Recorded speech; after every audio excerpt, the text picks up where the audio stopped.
ओम शांति।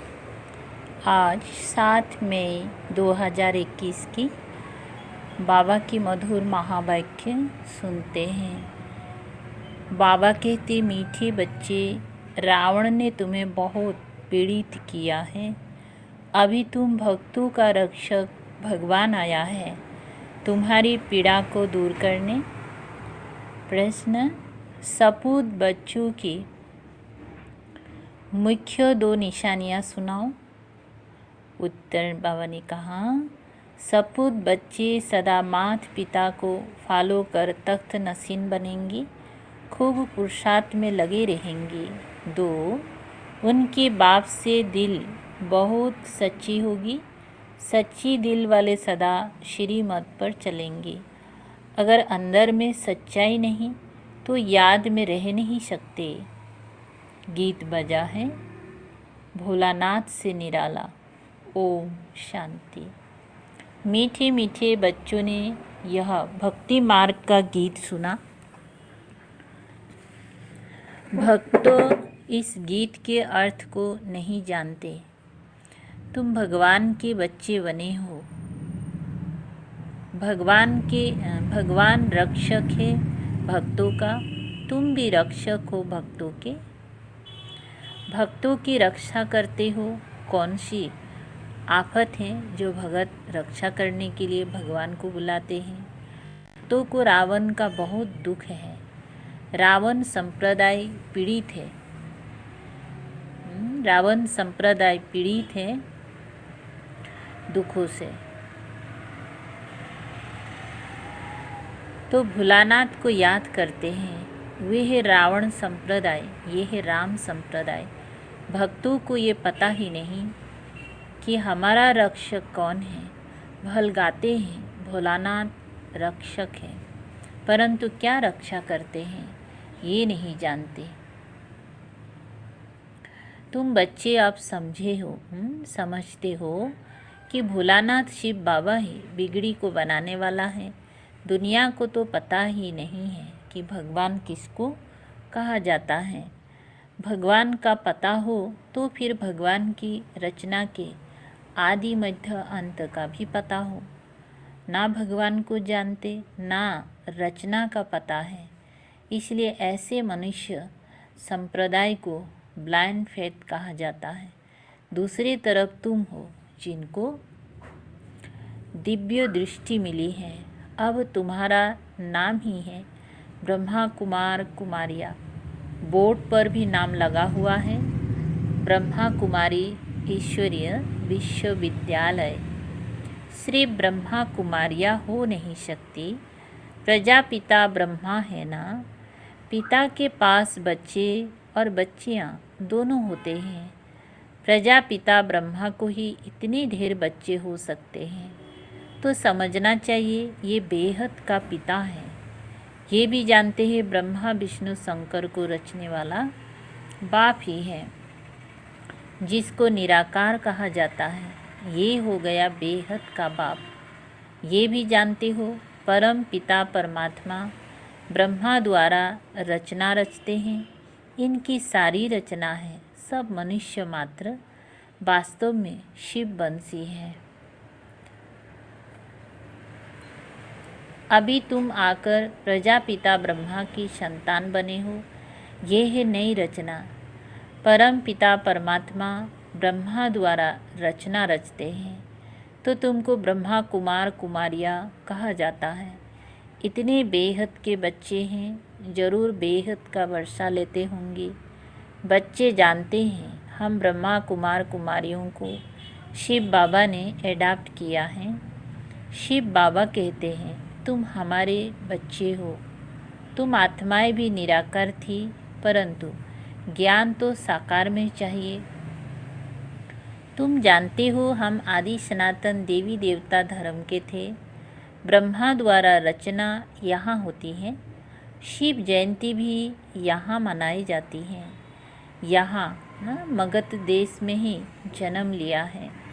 बाप कहते हैं ये देश बहुत पवित्र स्वर्ग था। अभी इनको नर्क मगध देश कहा जाता है।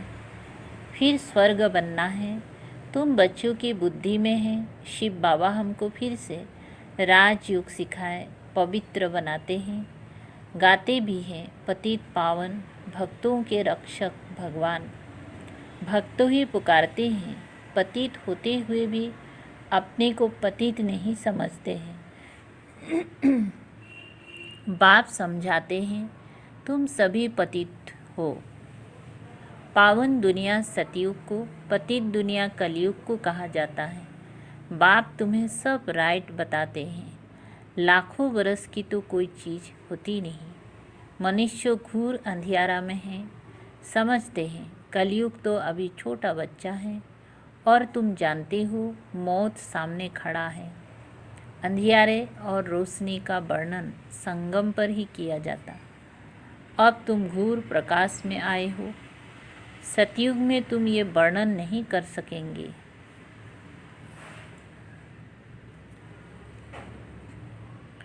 वहाँ ये नॉलेज ही नहीं रहती। इस समय बाप बैठ बच्चों को समझाते हैं तुम सतयुग में सूर्यवंशी घराने के थे, फिर अंत में आकर शूद्रवंशी घराने के बने हो और फिर ब्राह्मण वंशी बने हो। अभी तुम हो सर्वोत्तम ब्राह्मण कुल के। तुम हो ऊंचते ऊंच। ये ईश्वरीय कुल है ना। बाप के पास आते हैं तो बाबा पूछते हैं किसके पास आए हो, तो कहते हैं बाप के पास। बाप दो हैं, एक है लौकिक, दूसरा पारलौकिक। सभी शालिग्रामों का बाप एक ही शिव है। तुम्हारी बुद्धि में ये टपकता है हम एक बाप के बच्चे हैं जिससे वर्षा लेते हैं। निराकार वर्षा तो साकार द्वारा ही देंगे ना। कहते हैं मैं साधारण तन में आकर प्रवेश करता हूँ। और बाप बच्चों को कहते हैं बच्चे देही अभिमानी भव। अपने को आत्मा समझो। ये देह विनाशी है, आत्मा अविनाशी है।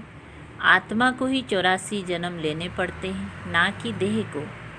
देह तो बदलती रहती है, फिर दूसरे मित्र संबंधी मिलते हैं। अभी आत्मा को बेहद के बाप से बरसा लेना है। परम पिता परमात्मा द्वारा तुम ही सुनकर फिर धारण करते हो। संस्कार तुम्हारी आत्मा में है, आत्मा में ही संस्कार रहते हैं। ऐसे नहीं कि शरीर के संस्कार कहेंगे, नहीं। तुम्हारी आत्मा के संस्कार तमो प्रधान हैं, उनको अब चेंज करना है। काया कल्पतरु कहा जाता है। काया कल्प वृक्ष समान बनती हैं, आयु भी बड़ी रहती है। तुम जानते हो यहाँ तो आयु बहुत छोटी रहती है। छोटी आयु में ही बैठे बैठे अकाले मृत्यु हो जाती है। अभी तुम काल पर विजय पाते हो। वहाँ काल कभी खाता नहीं, अकाले कब शरीर नहीं छूटता। तुम जानते हो अभी ये शरीर बूढ़ा हुआ है, इनको छोड़कर नया लेना है। शरीर छोड़ने समय भी बाजे बजते हैं, जन्म लेने समय भी बचते हैं। वहाँ रोने की बात ही नहीं होती। तुमको भ्रमरी का मिसाल भी समझाया है।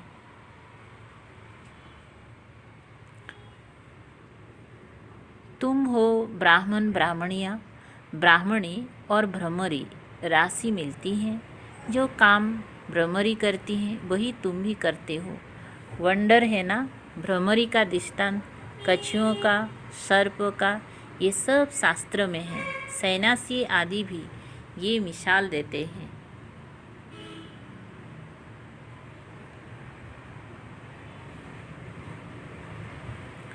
अभी तुम बच्चे बाप द्वारा ये सब समझ रहे हो। वो तो हुआ है भक्ति मार्ग, पास्ट का गायन करना, इसका फिर बाद में गायन होगा। इस समय ही बाप इस तन में आते हैं। इनको तो ब्रह्मा को भगवान नहीं कहा जाता, वो तो फिर अंधश्रद्धा हो जाती है। ऐसे भी मनुष्य है जो राम को, कृष्ण को भगवान समझते हैं। कृष्ण के लिए, राम के लिए भी कह देते वे तो सर्वव्यापी हैं। कोई कृष्ण पंथी, कोई राधे पंथी होते हैं। राधे पंथी वाले कहेंगे सर्वत्र राधे ही राधे हैं। कृष्ण पंथी वाले कहेंगे जिधर देखो कृष्ण ही कृष्ण है। रामपंथी राम ही राम कहेंगे। समझते हैं राम कृष्ण से बड़ा है, क्योंकि राम को त्रेता में और कृष्ण को द्वापर में ले गए हैं। कितना अज्ञान है। अब बाप तुम बच्चों को समझा रहे हैं। कितनी ढेर ब्रह्मा कुमार कुमारियाँ हैं। जरूर बेहद का बाप होगा। तुम कोई से भी पूछ सकते हो। कभी नाम सुना है प्रजापिता ब्रह्मा का? बाप ने स्वर्ग की नई रचना रची है। गाया भी जाता है ब्रह्मा द्वारा ब्राह्मण। जब तक तुम सब ब्राह्मण ब्रह्मा की मुख वंशावली नहीं बने हो, तब तक दादे से वर्षा ले नहीं सकते। बेहद के बच्चे बेहद का वर्षा बाप से ही लेते हैं। लिया था बराबर स्वर्गवासी थे, अभी नरकवासी बन गए हैं। अब फिर प्रजापिता ब्रह्मा द्वारा परम पिता परमात्मा विष्णुपुरी स्वर्ग रच रहे हैं। कितना सहज है। शिव बाबा पूछते हैं, आगे तुमको ये ज्ञान था? इनकी आत्मा ही कहती है, मेरे में ये ज्ञान नहीं था। मैं भी विष्णु का पुजारी था। जो हम पूज्य थे सो अब पुजारी आकर बने हैं। अब फिर बाबा आकर पुजारी से पूज्य देवता बना रहे हैं। तुम बच्चों को अंदर में खुशी रहनी चाहिए। परम पिता परमात्मा ने आकर हमको एडॉप्ट किया है। मनुष्य को एडॉप्ट करते हैं ना। बहुत मनुष्य होते हैं जिनको अपने बच्चे नहीं होते हैं तो एडॉप्ट करते हैं। अब बाप जानते हैं मेरे बच्चे सब रावण के बन गए हैं, इसीलिए मुझे आकर फिर से एडॉप्ट करना पड़े। ब्रह्मा द्वारा अपने बच्चों को एडॉप्ट करते हैं। ये एडॉप्शन कितनी वंडरफुल है। तुम ही जानते हो शिव बाबा ने हमको ब्रह्मा द्वारा एडॉप्ट किया है। शिव बाबा कहते हैं, मैंने तुम बच्चों को एडॉप्ट किया है तुमको बेहद सुख का वर्षा देने। ये ब्रह्मा तो दे नहीं सकते, ये भी मनुष्य है ना। प्रजापिता ब्रह्मा मनुष्य ये ज्ञान नहीं देते हैं। ज्ञान का सागर निराकार परम पिता परमात्मा ही बैठ ये ज्ञान देते हैं। ब्रह्मा को अथवा विष्णु को ज्ञान सागर नहीं कहा जाता। इन तीनों की महिमा अलग है। ज्ञान सागर पतित पावन एक बाप है। सारी दुनिया के मनुष्य मात्र उनको बुलाते हैं। अंग्रेजी में कहते हैं वो लिबरेटर हैं। जिससे दुख मिलता है उससे लिबरेट किया जाता है। बाप भी यहाँ आकर रावण से लिबरेट करते हैं। रावण राज्य भी यहाँ हुआ है। यहाँ ही रावण को जलाते हैं। जलाकर फिर कहते हैं सोने की लंका लूटने जाते हैं। उनको तो कुछ पता नहीं है रावण क्या चीज़ है, कब का ये दुश्मन है। समझते हैं राम की सीता चुराई गई। ये नहीं समझते कि हम सब सीताएं हैं। हम रावण की जेल में फंसी हुई हैं। ये ज्ञान किसमें भी नहीं है। कथाएं बैठ सुनाते हैं। शिव बाबा कहते हैं, मैं दूर देश का रहने वाला आया हूँ। इस देश पर आए। ये पतित दुनिया पुरानी है ना। ये है रावण की दुनिया। बुलाते भी हैं, हे बाबा आओ, हम पतित बन गए हैं। बाबा कहते हैं हमको पावन बनाने इस पतित दुनिया में आना पड़ता है। और मुझे आना भी उस तन में है जो पहले नंबर में पावन था, जो सुंदर था, वही अब श्याम बना है। कितनी वंडरफुल बातें हैं। कृष्ण को श्याम सुंदर क्यों कहते हैं ये किसी को पता नहीं है। क्या एक कृष्ण को ही सर्प ने डांसा? सतयुग में थोड़े ही सर्पवादी होते हैं। बाबा कहते हैं ये अंतिम जन्म मेरे कारण पवित्र बनो। तो पवित्र दुनिया के मालिक बनेंगे। सिर्फ मुझे याद करो और पवित्र बनो। अल्फ को याद करो तो बे बादशाही तुम्हारी है। ये है सहज राजयोग। सहेज राजाए बच्चा पैदा हुआ और वर्षे का हकदार बना। यहाँ भी बच्चे जानते हैं कि हम बाप के बने हैं तो स्वर्ग की राजाई के हम हकदार हैं। अब बाप कहते हैं सतु प्रधान से तुम तमो प्रधान बन गए हो, फिर सतु प्रधान बनना है। योग और ज्ञान सिखाने में 1 सेकेंड ही लगता है। बच्चा पैदा हुआ और बारिश निश्चय किया। तुम बाप के बने हो तो राजधानी का वर्षा तुम्हारा है, परंतु राजा रानी सब तो नहीं बनेंगी। ये है राजयोग।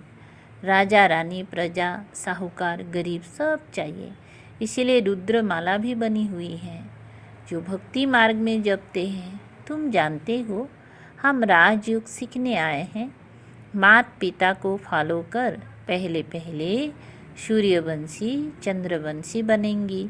सपूत बच्चे वो जो माता पिता को फॉलो कर तख्त नसीन बने। पुरुषार्थ खूब करना चाहिए। बाबा कहते हैं मुझे याद करो तो करते नहीं, श्रीमत पर चलते नहीं हैं, अंदर सच्चाई नहीं है। दिल सच्ची हो तो श्रीमत पर चलते, बाप को याद करते रहे। श्रीमत पर ही तुमको दादे से वर्षा मिलता है। ब्रह्मा स्वर्ग का वर्षा दे नहीं सकते। दादे की कमाई पर पोत्रे का हक रहता है। बाप की कमाई के बच्चे भागीदार बनते हैं तो हकदार है। यहाँ तुमको शिव बाबा से वर्षा मिलता है। ज्ञान रत्न बाप से ही मिलता है।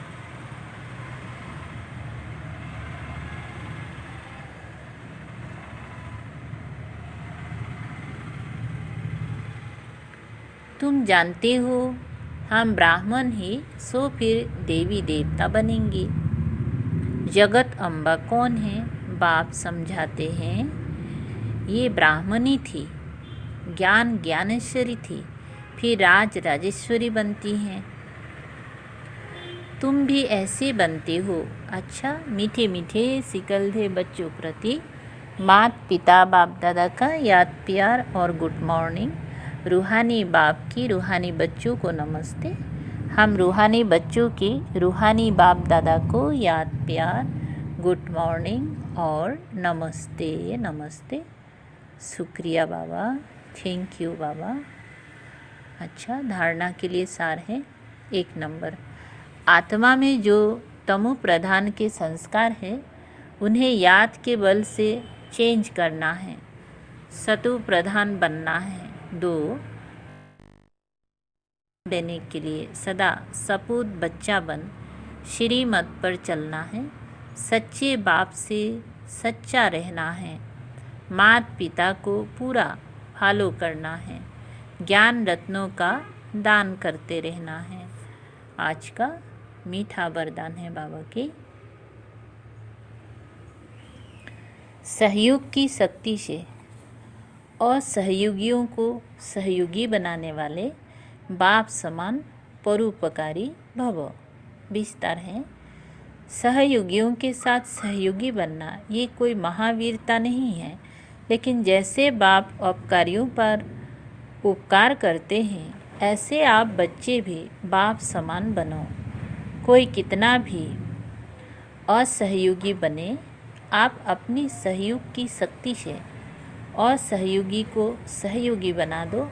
ऐसे नहीं सोचो कि इस कारण से ये आगे नहीं बढ़ता है। कमज़ोर को कमज़ोर समझकर छोड़ ना दो, लेकिन उसे बल देकर बलवान बनाओ। इस बात पर अटेंशन।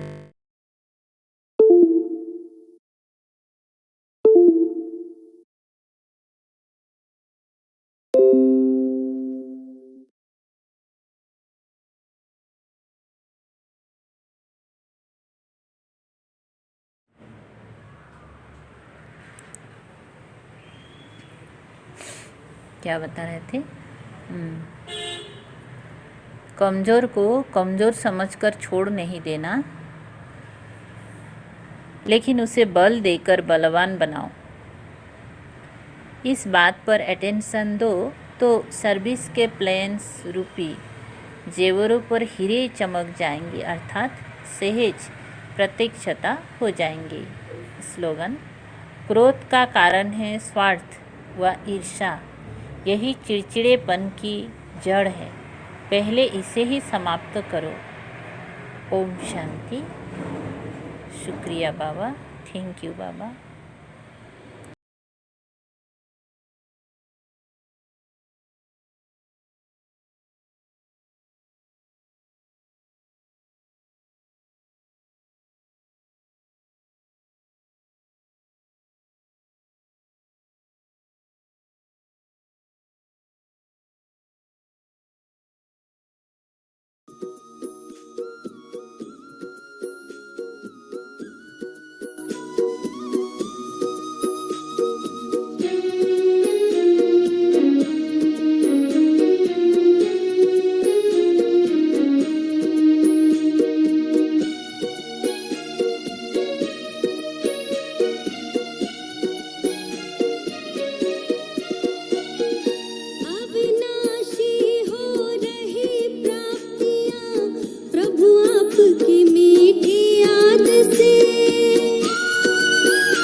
आपके आशीर्वाद से